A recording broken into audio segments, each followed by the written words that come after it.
Parlons un peu clavier maintenant avec le MK 770 qui est ici.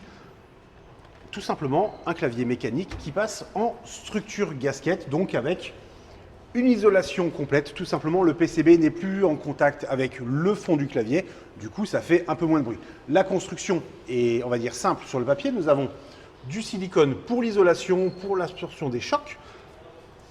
La structure du boîtier qui est en plastique. Il n'y a pas de métal dans ce modèle. D'ailleurs, Aurélien faisait la remarque quand on le prend.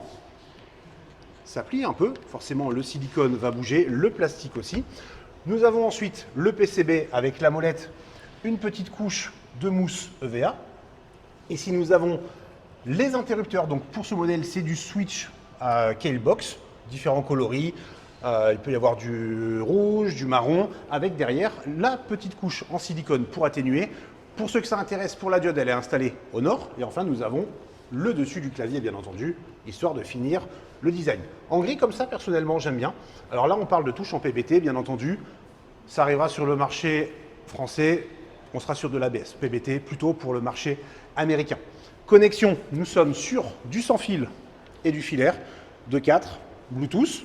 L'autonomie monte à 170 heures à peu près, en fonction de l'éclairage. Voilà, on peut allumer. Merci Aurélien.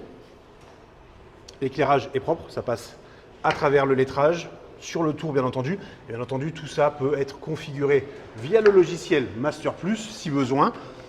Que dire de plus à son niveau? Le tarif est intéressant, nous sommes à 119 $.